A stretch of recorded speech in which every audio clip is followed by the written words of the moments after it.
Did you see my Black Series most valuable releases list? I think so, but... Then you know there's a lot of Black Series releases other than the single figures. I know! Does anyone here collect Black Series? I do! There's so many multi-sets and even vehicles that everybody forgets about. Really? Which ones? Well, I've decided to list some of them. Yay! That's right, I continued on from the first list just for you, and I'm excited about it. Yeah, I'm excited about it too.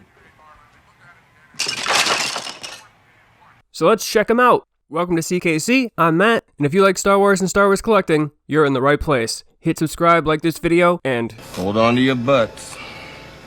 So after doing the top 10 Black Series most expensive figures part 1 list, and the most expensive figures part 2 list, the Black Series most shocking prices, the most worthless figures, and the Black Series most valuable releases, all of which I've linked for you in the description, in case you haven't seen them, I saw that there were so many more Black Series multi-packs and other releases that I had to do a part 2 of the most valuable releases, because there were way more of those type of releases than I remembered. I really forgot about some of these. But what do we need? We need rules, and they have slightly changed. Again. Last time we had no rules, if you remember correctly, but this time, help us out again, Walter. This is not Nam, this is bowling. There are rules. Hey. First, single figure releases are disqualified. Second, the release can't be on either the most expensive lists or the most valuable list. Third, no helmets. No helmets because if I included them, the entire list would be helmets.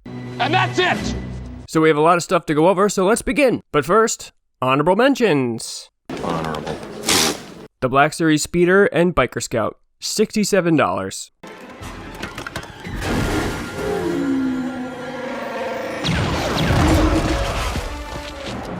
Ah yes, the good old days of the Blue Line. After the success of the Black Series Boba Fett and Han in Carbonite set for San Diego ComicCon, Hasbro thought it would be a good idea to take the Black Series line from only figures to more deluxe sets, and released a few during the Blue Line. There were 4 deluxe sets that were released, beginning with the Jabba the Hutt set, that included Jabba the Hutt, and that's it.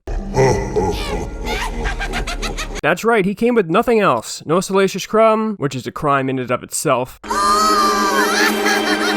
And he sat around on shelves forever. Yeah, thanks Hasbro. Looking back, what the hell were we supposed to do with just a Jabba the Hutt? No platform, no nothing. Just Jabba. The Jabba the Hutt San Diego Comic-Con exclusive came that year as well. And I don't know if the two Jabbas were supposed to be the same, but I've seen them side by side, and the one from the San Diego Comic-Con looks so much better. The single one really looks like crap. Rancor dung is the term I think I used in the other video. The Biker Scout sat a little bit too, but it was an ambitious release at the time, and they actually did a pretty good job on it. Both the Scout and the Bike looked really good, especially the Speeder, which had a decent amount of weathering on it. Also, the biggest plus of the set, at least for me, was that the Biker Scout looked absolutely natural sitting on the bike. It looked like he belonged there, instead of having to settle for a that's the best I can do kind of setup. And it was the only place you could get a Biker Scout figure until it was re-released recently in the archive collection. Number 10. The Black Series Stormtrooper and Dewback, $75. When Hasbro started to get ambitious with their bigger Black Series releases, they released a 6-inch First Order TIE Fighter, which failed miserably. We've been over that one. Then they came back with Rey's Speeder and Luke's Speeder, smaller vehicles, easier to make and easier to ship, both of which they way overproduced. Imagine that. Hasbro way overproducing something? No way. To make matters worse, Toys R Us went under and emptied their warehouses, which just so happened to be absolutely filled with Rey and Luke's speeders, driving the price down to about $9, which was a shame too because both of them were actually really great vehicles. After seeing the prices of all the prior Black Series vehicles drop like a brick, including the swoop bike from Solo, I made the ignorant assumption that the Stormtrooper and Dewback would do the same, and I waited,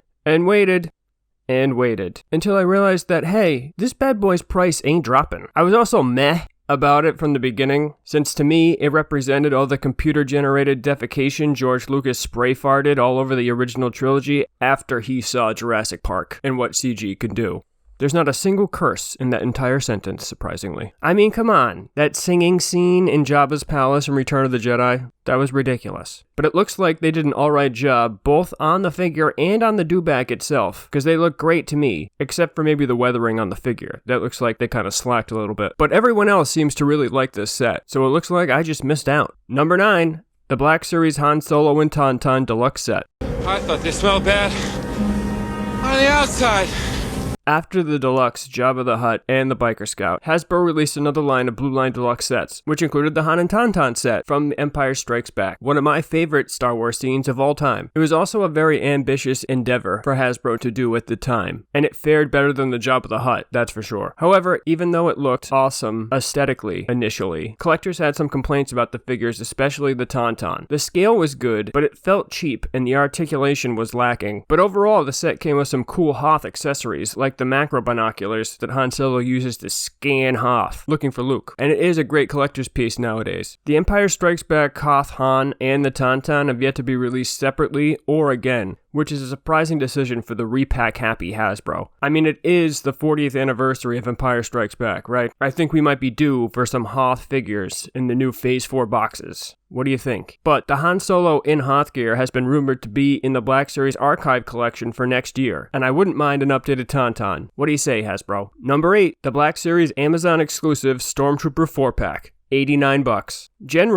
Generally, other than the glaring exception, these 4-packs don't do well, and this one wasn't much different. This one sat on Amazon with the price going up and down for years after it was released in 2015, never breaking retail. In fact, it is still available if you want to pick it up on Amazon. The first problem was the price, $80 to $85 for this. Really. We've done the math before, Hasbro. 4 figures times 20 is $80, so it should be like $70. When you buy in bulk, you should get a deal. You ever been to Costco? Next, and even more pressing, is the fact that the only collectors who would want this are those trying to army build. A lot of the stuff we already have. You mean a First Order Stormtrooper, but with a pauldron? Ooh, take my money, Hasbro. And possibly the laziest, most garbage-looking battle-damaged anything Hasbro has ever released. The battle-damaged Stormtrooper, who just has some black dots on him. Way to break the bank on this one, Hasbro. A Phase 1 Clone Trooper that's just repainted, which I can see someone buying this for that. And the star of the show, a Phase 2 Clone Trooper. So basically you gotta spend $80 to get a Phase 2 Trooper and a Phase 1 repaint. No wonder this one still sits around to this day. Number 7, the Black Series Galaxy's Edge sets. The Smuggler's Run 3-pack, the First Order 3-pack, and the Droid Depot set. All basically $90. I grouped these together for 3 reasons. You get them all in the same place, Disney World or Disneyland at Galaxy's Edge. They're all basically the same price, which is about $90. And I give 0 shits about them. Can you give negative shits? Then I give negative 28 shits about these. That was for you, Ed5. Now I'm obviously exaggerating a little bit, but there's no way in hell I'm gonna pay a cent over retail for any of these. If I actually went to Disney World, I might have picked these up. And some of that stems from the fact that Galaxy's Edge was originally supposed to be a nostalgic throwback to the original Star Wars trilogy, with features like the Cantina, but was switched at the last minute to do something different entirely, which is obviously not as cool. Not to mention, I do not need another Rey, and I do not need another Chewie, for Christ's sakes. God, I have so many Chewies. I don't need another Kylo. C-3PO and BB-8, maybe, but I will only buy the others individually, some of which I did get from Target. So for me, all of these are a hard pass. And the only reason I even think about picking these up is my Star Wars OCD completionism, which compels me to buy all Black Series releases regardless of actual want. Yes, I have a problem. Number 6, Jesus Christ, another one. The Black Series Entertainment Earth exclusive Imperial Forces 4-pack. $90. So this initially looks really cool, but guess what? It's not as cool as you think. It just could have been so much more. Just another overpriced multi-pack that sat around collecting dust forever. And on top of that, this one retailed at $100 for a bunch of repaints. It's crazy they thought that we'd be fooled by this. We got the Sand Trooper Sergeant, which is cool, I won't deny that, but we got 2 Sand Troopers already. Nobody's gonna come running just to buy this guy. Then, another Stormtrooper, but this time painted red. I guess that's cool, but only expanded universe hardos, and I mean those deep in the game would even know what this is. And we got R2-D5 from the Death Star in Return of the Jedi, which is cool initially, but the paint job was lazy and he came with 0 accessories. And then, my absolute favorite, and soon to be yours, Lieutenant Oxizo. I think that's how you spell it. That's O-X-I-X-O. Do you know who that is? Neither does anyone else. And you know why? Because Hasbro made him up.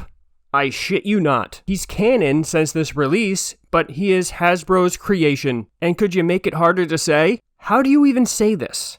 Does it have to be a palindrome? We gotta add that much more complexity to it? Did you lose at Scrabble and these were the letters you had left? Here is a little bit of advice, Hasbro, if this situation ever arises again. If the name you are creating is a palindrome that has not one, but 2 X's in it, you effed up, bro. You are making him up. You could make him anything. It could be Mr. Fred, for Christ's sakes.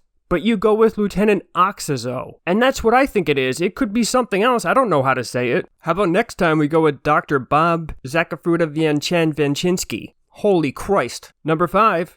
The Black Series 2017 San Diego Comic-Con exclusive X-34 Land Speeder with Luke Skywalker. $100. There were 3 decent Black Series exclusives for the 2017 San Diego Comic-Con, including this X-34 Landspeeder from A New Hope, which included a farm boy Luke Skywalker. As I mentioned before when going over the Dewback, Hasbro released a cheaper retail version of Luke and his speeder this same year alongside a similar release of Rey and her speeder from The Force Awakens, which helped keep the price of this exclusive lower than it should be. The San Diego Comic-Con version had a slightly different paint deco than the retail release, and has a movable engine, which the retail release does not. The Farm by Luke included in both the retail and San Diego Comic-Con version is different than the Black Series number 21 release, most notably with a different head mold and some extra accessories. The display window box is really cool too, as is one of my favorite Black Series releases, and was a great choice for the 40th anniversary of A New Hope. You see that? I'm not always negative. Number 4.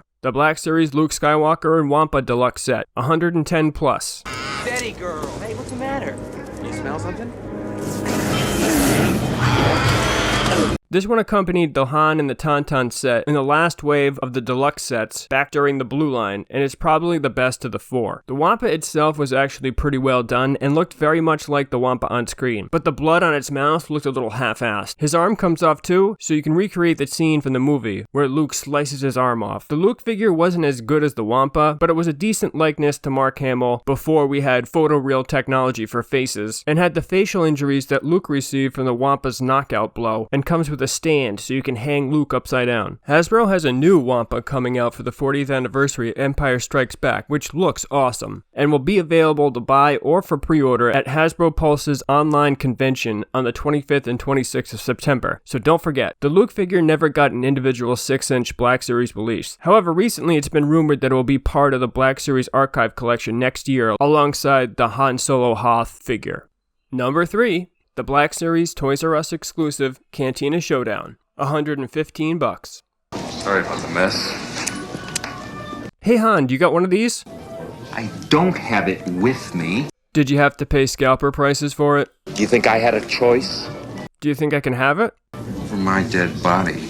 Jeez man, it's just an action figure, you keep it, okay? Most collectors, new and old, know what this is because it's actually a really cool concept commemorating the famous scene that George Lucas ruined when he re-released the original trilogy. Han didn't shoot first, Greedo didn't shoot first, Greedo never shot because Han Solo killed him before he could. The problem was it really wasn't a good piece for openers. The table and the chairs are flimsy cardboard, which you really couldn't use after you opened it, or if you could, not for very long until they were destroyed. And it was a repack of 2 figures that were already released. So you want me to buy them again, Hasbro, for some pieces of crappy cardboard? Alright, sounds good. Take my money. I thought it was cool. And the Han Solo was actually slightly updated compared to the initial release, and is the same as the A New Hope 40th Anniversary Black Series release. And this one didn't sit around for long. It was actually kind of hard to find. And now it's going to cost you a lot more than it did back then, over $100 for this one. Number 2, the Black Series Snowspeeder with our friend Dak, $120. So this was a recent release and is still available almost everywhere, so it's still going for its actual retail price, which is $120. It's rare to get a 6-inch Black Series vehicle, so I'm glad that they did do this one, and something from Hoth for the Empire Strikes Back 40th anniversary, and it really looks good. The weathering and the detail on the Snowspeeder looks awesome, all the way down to the safety warnings in Auerbusch. I don't know if that's how you say the language. Somebody will know. So Dak, how you feeling about this? Right now I feel like I could take on the whole Empire myself. Okay, cool, but let's pump the brakes here. I've heard that their armor is too strong for blasters. So Dak looks pretty good too. They used the 40th anniversary Snowspeeder Luke body, but the head sculpt looks a lot like Dak. All 4 seconds of screen time he gets. So this thing looks pretty badass. I haven't picked one up yet, but I definitely will. So before we go to number 1, is an honorary position here for a couple of special releases that have basically been completely forgotten about into the abyss of obscurity because they're slightly different than the others, and you'll see why, which is unfortunate because they're really cool and they both could be number one money-wise. The Black Series Toys R Us exclusive Battle on Endor set, $120.